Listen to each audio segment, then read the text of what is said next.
Sir আমার নিজের একটা কোশ্চেন। হ্যাঁ বল। আমি ল্যাঙ্গুয়েজ টিচার, বিশেষ করে সায়েন্সের ক্লাসগুলোতে যখন আমি পড়াতে যাই, ওদের মধ্যে একটা অনীহা দেখি কাজ করে যে ল্যাঙ্গুয়েজটাকে ওরা একটু যেন নেগলেক্ট করে।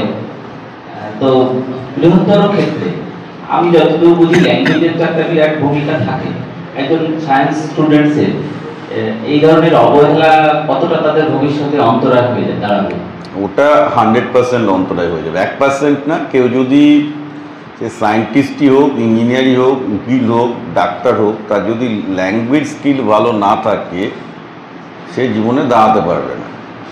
শুধুমাত্র ম্যাথসে বা সায়েন্সের স্কিল তো হবে না, পাশাপাশি সেটাকে কমিউনিকেট করার স্কিল যদি ভালো না হয় ওন্ট সার্ভাইভ অ্যাট অল। মানে এটা হচ্ছে ল্যাঙ্গুয়েজ স্কিলকে আমরা বলি মোস্ট প্রাইমারি স্কিল, সেটা না থাকলে কিছুই হবে না। এরিথমেটিক ও প্রাইমারি, ওই দুটোই, এরিথমেটিক আর ল্যাঙ্গুয়েজ, এই দুটোর উপর বেস করে পৃথিবী চলে, বাকি সব কিছু সেকেন্ডারি। এরিথমেটিক্স এবং ল্যাঙ্গুয়েজ এই দুটোর উপর বেস করে পৃথিবী চলে। এইটা যারা ইগনোর করেছে তাদের কেরিয়ার বা কিছু বা ব্যবসায় করুক, কেরিয়ার করুক, কিছুতেই কিছু হবে না। তো এটা অনেকটা বাবা মায়ের হয়তো ভাবে যে না বাংলায় কতগুলো প্রশ্নের উত্তর মুখস্থ করলে হয়ে যাবে, এটা করলে তো হবে না। ওদের বুঝতে হবে যে এটা ল্যাঙ্গুয়েজটা ভীষণ গুরুত্বপূর্ণ। গুরুত্বপূর্ণ মানে কি, আমি যদি তুমি বলো যে আমি ও যেটা বলছি যে আমি তো স্টার্ট আপের সাথে জড়িত বা এগুলো, এতে তো বড় আমার মানে আমার স্কিলের 90%ই হচ্ছে language skill, technical communication skill. 10% বা 5% হয়তো আমার টেকনিক্যাল স্কিল লাগে, বাকি আমার তো 90% আমাকে আমার লিঙ্গুইস্ট স্কিলে আমাকে কাজ চালাতে হয়।